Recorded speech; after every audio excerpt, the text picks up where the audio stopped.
I'm finally getting a chance to meet the Chamberlain family. Don't know where that child is. Liza's coming down in a minute. I said hello earlier to Anita's husband, Stuart Chamberlain. He's okay, I guess. He seems a little light in his loafers, though.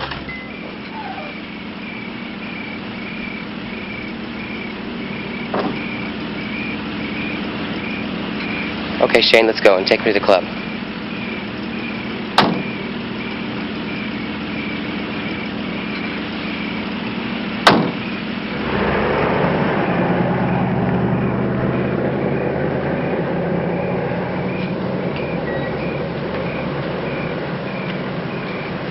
Shane is driving Stuart in the Chamberlain limousine. I'm following them along the Sunset Strip. I heard just enough outside of Shane's room to make me wonder what the hell else he's up to.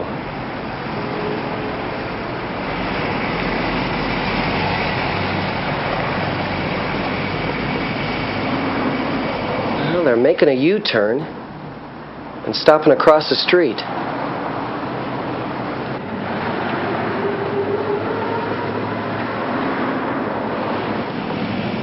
I'm really surprised an ex-con would assume my morals to be an issue. How very naive of you, Shane. You can only get away so long with performing here for kicks. I'll take my chances. You'll have a better chance to continue playing Queen for a day if you help me out. I need 30 big ones right away. Why, that's blackmail. How would you like to go back to prison for another 5 years? Now, wouldn't this be cute of us in the Gazette? But you on the bottom, sweets. Suppose I were to take this threat seriously, which I don't for a minute. To whom would I entrust the money? Me, of course. Tomorrow night at Lady Lillian's charity party. Doesn't leave us much time, does it? But then why should I keep you in suspense? The answer is no. Now drive me to the entrance.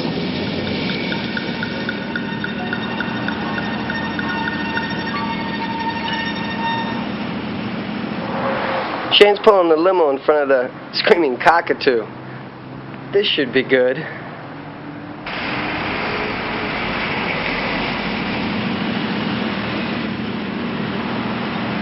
Hi. Stuart, you look wonderful. Thank you. I feel good. I don't believe this one. Stuart has just turned into the most gorgeous woman. Love that dress. Thank you. Like, huh? Yeah, you great legs. Love it. Thank you. What a day I had. Really? Let me tell you about it. Come on. Tell me. I knew he was different, but wow. Do me a favor, Frederick. Please don't forget to come to Lady Chamberlain's tomorrow. It's very important. Oh, I won't, Stuart. I'm going to have to work, but I'll definitely be there. Thank you. Here's to it.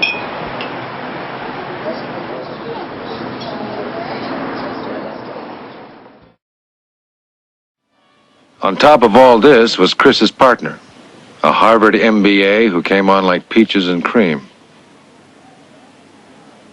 Yes, George. I'm aware Ulaanbaatar is in Mongolia. While Jack Vance may have had the motive to snuff two witnesses, Isidora had taken control of this company, even though Chris's daughter would be half owner. That wouldn't explain Mickey Penoyer's death. What I couldn't get out of my mind was how Chris would look behind that desk.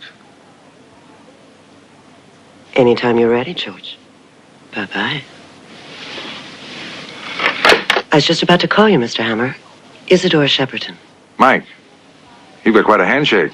Not many women bruise my knuckles. Somehow I knew you'd like that.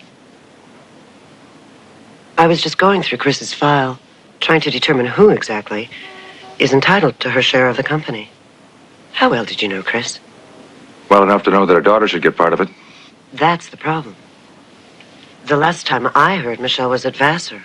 And then when I checked with the registrar, they said she'd been gone for 2 years. This month. Chris never mentioned that. They said she was going through a dropout phase, feeling neglected. And she was. Well, it shouldn't be too hard to find her. Does that file contain any of Chris's medical history? Some. Under her health insurance. You seem somewhat skeptical of the coroner's report. Can this be a connection between Chris and Mickey's death? Well, let's just say that the medical examiners overlook a few things now and then. I know she had a heart condition. Uh-huh. Possibly caused by rheumatic fever as a child. Yes, the doctor was giving her muscle relaxants the last time she took a physical. Would you mind if I kept this for a couple of days? I'd like to talk to the doctors. Feel free. Oh, one other thing. Any objection to my looking around your operation? None at all. Mr. Hammer, would you be interested in working for me? No. Not even to find Chris's daughter? No. You are a private investigator. One of the best. But I'm not going public on this one. Certainly not for you. I see. Do you consider me a potential killer? Honey, right now the only person who isn't a suspect on this case is me. Paula, Mr. Hammer would like a tour. I don't think I have to remind you of the district attorney's warning. You see, we're not allowed to discuss the Vance case or Mickey Penoyer with anyone. And I don't think he'd appreciate my personnel socializing with private detective. Perish the thought. Until after the trial. I do.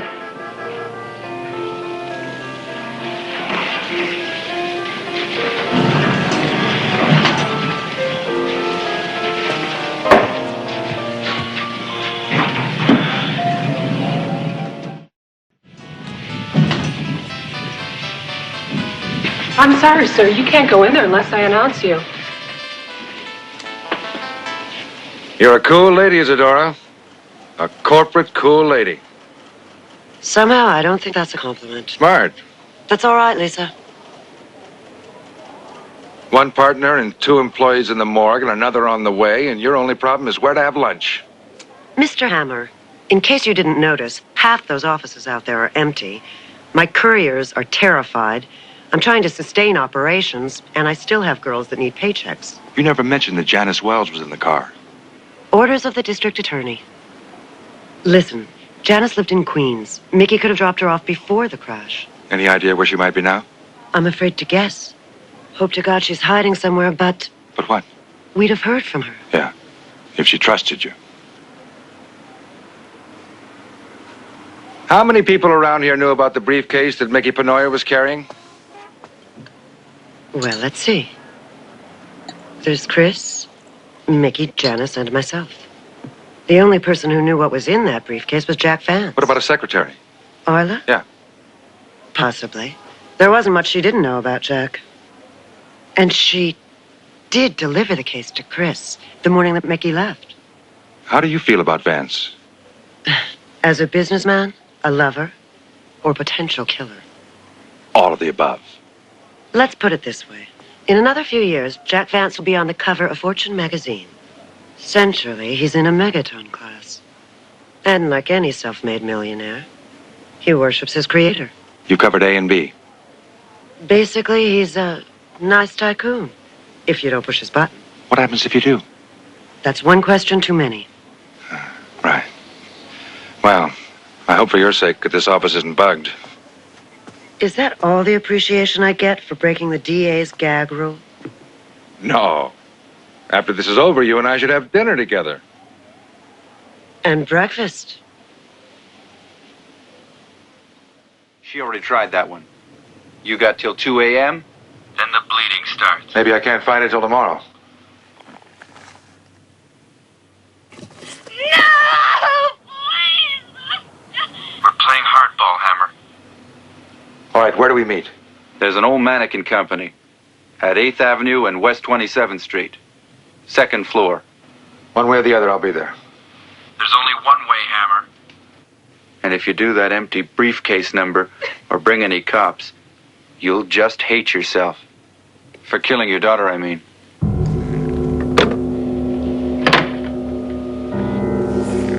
You know, you may wake up tomorrow morning after all. We never had our dinner, Mike. The invitation still stands. Where's the original case? You mean the one you opened in the office before Michelle flew to Miami? You knew there was a bribe in there, didn't you? That's what the trial was all about, wasn't it? Did Chris know Michelle was carrying $2 million? No. She just happened to be walking by while I was closing the case. It would have come out in the grand jury. Right. You didn't mind poisoning her anyway, did you? Then you'd have the whole courier company to yourself. Of course, there was one problem. Michelle. You thought she was still walking the streets and spaced out on dope, so you were going to drop her down a hole, and there'd be nobody to inherit Chris's half. It'd be all yours. And I didn't think your brain was one of your better parts. You care to tell me why you killed Paula? That's one question too many. Whose case is this? Mine. I had to protect myself. It's one of those embassy cases. It burns the contents if you open it wrong. Right. Better untie Michelle. Have you searched him thoroughly? Then untie her.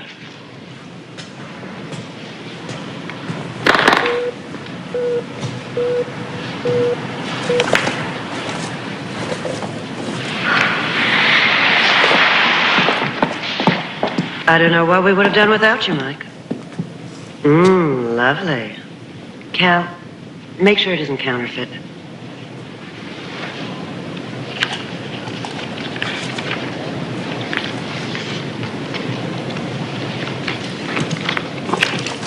All right. Have a seat, mutt. Tie him up, Shell. You okay? Yeah, much better. I told you, Mike, she wouldn't be harmed. Torturing people is not my forte. I'm more of a...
You know what today is? Sure do. Well, is she gonna say it? Happy birthday.